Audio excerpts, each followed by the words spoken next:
नमस्कार, आप देख रहे हैं खबरी चौक। अभी हमारे साथ है जिला हॉस्पिटल के associate professor doctor Sandeep sir, जो मनोचिकित्सक हैं। और अभी इनसे भी जानेंगे कि आखिर जो सुसाइड के इतने सारे केसेस आ रहे हैं, इनके क्या कारण हो सकते हैं। सर, अभी बहुत सारे मामले ऐसे हैं जो नाबालिग बच्चे मतलब 8 क्लास से लेकर के 5th क्लास से लेकर के 8 क्लास तक ऐसे सुसाइड कर रहे हैं, जैसे पेरेंट्स कुछ भी बोल दे रहे हैं और सुसाइड कर ले रहे हैं। आपको क्या लगता है कि ऐसा क्यों होता है? इसका बहुत सारा कारण है। जैसे अभी आजकल न्यूक्लियर फैमिलीज बढ़ गया है। न्यूक्लियर फैमिलीज मतलब पहले जॉइंट फैमिली रहता था। अभी न्यूक्लियर फैमिलीज में बच्चों को पहले बच्चे अपने नानी लोग से, दादी लोग से या मम्मी पापा भी ज़्यादा टाइम दे पाते थे। अभी न्यूक्लियर फैमिली, वो भी दोनों हस्बैंड एंड वाइफ दोनों वर्क कर रहे हैं कुछ ना कुछ, इसीलिए बच्चों को ज़्यादा टाइम नहीं दे पाते हैं। और पहले बच्चे भी बाकी बच्चों के साथ मिलके खेलते थे, बाहर जाके। अब खेल कूद भी कम हो गया है, ज़्यादातर मोबाइल में ही पड़े रहते हैं दिन भर। उसकी वजह से जो भी उनका स्ट्रेस होता है, पहले ये सब कारण की वजह से कम होता था। अभी वो ये सब कम होने की वजह से स्ट्रेस भी बढ़ जा रहा है। तो वो इसी की वजह से आजकल सुसाइड ज़्यादा हो रहा है। आपको क्या लगता है कि जिस तरह से सुसाइड केसेस बढ़ रहे हैं, क्या करना चाहिए फैमिली को और क्या करना चाहिए पेरेंट्स को, जो भी क्या करना चाहिए? जैसे मोबाइल से ज़्यादा दिन भर मोबाइल में रहते हैं बच्चे, ठीक है। तो ऐसा मोबाइल से दूर रख के बाहर फिजिकल एक्टिविटी कराना, कुछ बाकी बच्चों से खेलना, ठीक है, या कुछ हॉबी रखना। ऐसा रखने से माइंड फ्रेश रहता है। तो जब भी स्ट्रेस होता है थोड़ा रिलैक्सेशन मिलता है। आजकल बच्चों में क्या हो रहा है, सुबह सुबह स्कूल जाते हैं, शाम को कोचिंग जाते हैं और घर आके फिर मोबाइल में पड़े रहते हैं। तो इनका कोई ना फिजिकल एक्टिविटी, ना बाकी बच्चों से मिलना जुलना, ना तो पेरेंट्स से इमोशनल अटैच हो पाते हैं। तो उसकी वजह से अगर छोटा भी स्ट्रेस होता है तो बहुत ज़्यादा बढ़ जाता है। तो ये सब खेल कूद में लगाना, कोई हॉबी लगा रहना, दिन भर पढ़ाई के ऊपर ज़्यादा स्ट्रेस नहीं देना, ये सब करना चाहिए। अभी हम हैं राजीव गांधी पीजी कॉलेज के मनोविज्ञान के विभाग अध्यक्ष डॉक्टर तृप्ति विश्वास मैडम जी।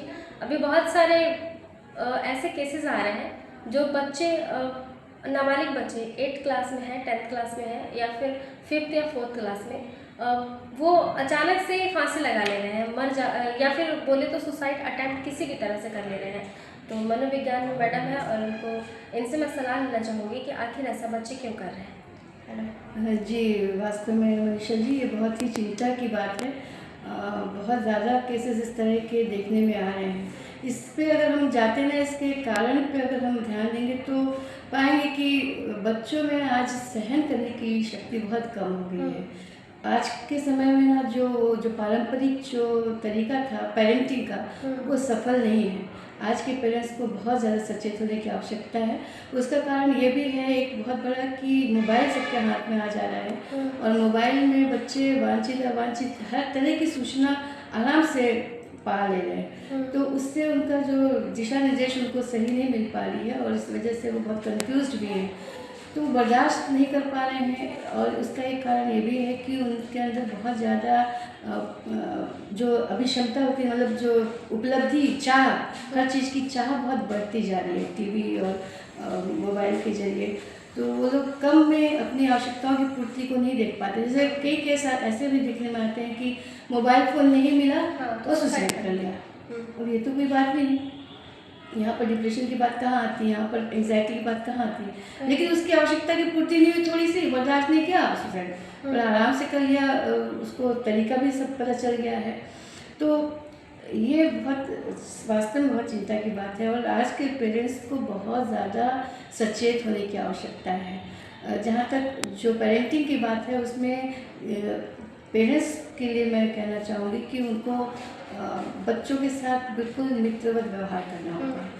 बच्चों से इस तरह से रहें कि बच्चा जो है वो अपनी हर बात को साझा कर सके आपसे, किसी भी प्रकार का किसी प्रकार का दुराव छिपाव ना करें। इतने प्रिय रहें आप उनके साथ, दोस्ताना व्यवहार करें ताकि वो अपनी हर अच्छी बुरी बात को शेयर कर सके। आप रोज़ उनसे बात करिए, संवाद लगातार बना के रखिए, जिससे कि बच्चा जिस स्थिति में गुजर रहा है या किसी प्रकार की विपरीत परिस्थिति है तो उसको आप समझ पाएँ। आज के समय में क्या होता है कि पेरेंट्स भी मोबाइल में थोड़ा समय देते हैं, ये देखने में आता है, तो सोचते हैं बच्चा जो है वो तो शांत है, अच्छा है। छोटे बच्चों की बात करें कि वो खाना नहीं खा रहा है तो मोबाइल दे दिया, वो अगर दूसरे तरह से हमको कुछ काम करना है तो मोबाइल पकड़ा दिया, वो शांति से देख रहा है। ये प्रवृत्ति बच्चे के अंदर में मोबाइल के प्रति एडिक्शन को बढ़ाती है और फिर वो उस तरह की प्रॉब्लम्स में गिर जाता है। तो बच्चों से लगातार संवाद की आवश्यकता है, बच्चों की भावनात्मक आवश्यकता को समझ करके उसको पूर्ति करने की आवश्यकता है। भौतिक आवश्यकताएं उतनी महत्व नहीं रखती जितनी भावनात्मक आवश्यकताएं महत्व रखती है। बच्चों की समस्या क्या है, बच्चों की इच्छा क्या है, बच्चों को समझने की आवश्यकता है। और दूसरी तरफ ये होता है कि जैसे बच्चे को कि कोई व्यवहार में आपको परिवर्तन दिखलाई पड़ रहा है किसी भी तरह का, तो उसको नोटिस करिए, बच्चे से पूछिए, बच्चे के टीचर से कंसर्न रखिए, तब कहीं जा कर के वो आप सही स्थिति का पता, जब अगर आप उसकी सही स्थिति का पता रखेंगे और वो किन बच्चों के साथ उठता बैठता है, उसके जो पीयर ग्रुप है, जो साथी समूह है, वो किस प्रकार का है, किस तरह के बैकग्राउंड का है, ये सब अगर आप नज़र में रखेंगे तो इस समस्या से आप निजात पा सकेंगे और बच्चा आपके साथ सारी बातों को शेयर करेगा। ये बहुत ज़रूरी है। जिस तरह से ऐसी समस्या आ रही है, मैं हर रोज़ न्यूज़ चलाती हूँ, मतलब हर महीना में बोले तो 4 ऐसे न्यूज़ आ जाते हैं जो इस तरह के सुसाइड होते हैं। मुझे ऐसा लगता है कि स्कूल प्रबंधन को भी इस पर ध्यान देना चाहिए और पेरेंट्स को मतलब कोऑर्डिनेट करके दोनों से सामंजस्य बैठाना चाहिए। आप इसमें क्या बोलेंगे? हाँ, अभी देखिए गवर्नमेंट ने भी इसको कर दिया है कि हर स्कूल में काउंसलर्स होना है।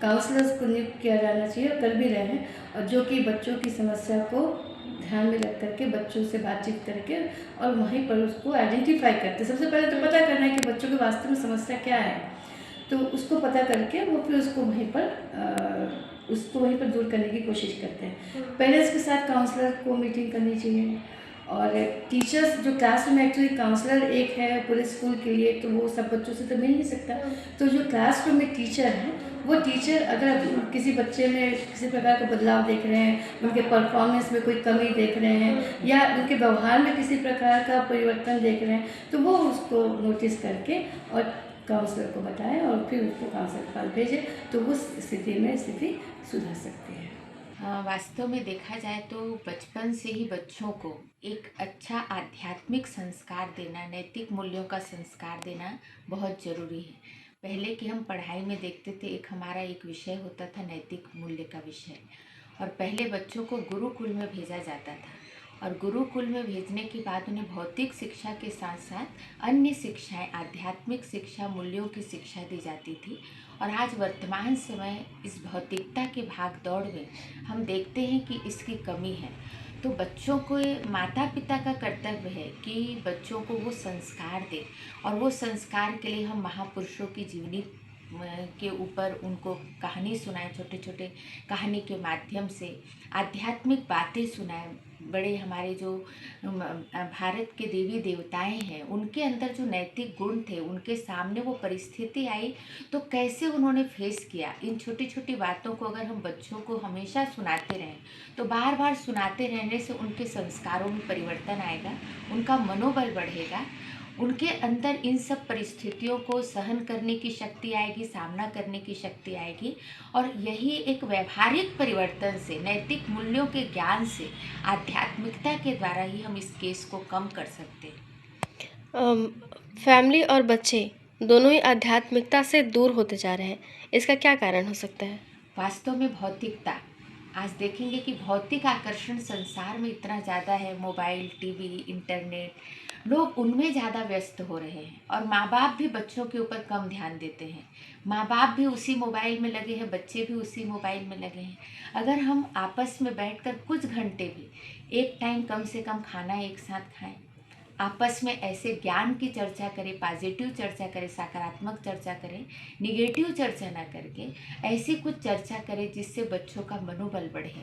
साथ साथ हम बच्चों के सामने ऐसी आध्यात्मिकता की बातें सुनाएं, कोई आध्यात्मिक संस्था से हम जुड़े जिससे वो पॉजिटिविटी हमारे अंदर बनी रहेगी, और जितना हमारे अंदर पॉजिटिविटी होगी उतना हमारा मनोबल बढ़ेगा, और मनोबल बढ़ेगा तो हमारे अंदर जो सहन करने की शक्ति है, सामना करने की शक्ति है, इसको भी हम अंदर इन शक्तियों के कारण बढ़ा सकते हैं और इस केस को हम कम कर सकते हैं। इस केस को कम करने के लिए मुझे लगता है कि पेरेंट्स और स्कूल प्रबंधन को दोनों का एक अच्छा कोऑर्डिनेशन होना चाहिए। हाँ। इस पर आप क्या कहेंगी? हाँ, वास्तव में जैसे बताया कि स्कूल में भी ये एक विषय जरूर रखना चाहिए, आध्यात्मिकता का विषय। और आजकल देखा जा रहा है कि इसका महत्व दिया जा रहा है, क्योंकि हम लोग भी कॉलेज में, स्कूल में जाके बच्चों को ये आध्यात्मिक शिक्षा का पाठ पढ़ा रहे हैं। और हमने देखा कि जब हम जाते हैं लगातार उनके पास, तो बच्चे अपना अनुभव सुनाते हैं कि हमारे अंदर वो परिवर्तन महसूस हो। हम पहले सहन नहीं कर सकते थे, लेकिन अब जब से सुन रहे हैं वो सहन शक्ति हमारे अंदर आ रही है, हमारा क्रोध कम हो गया है।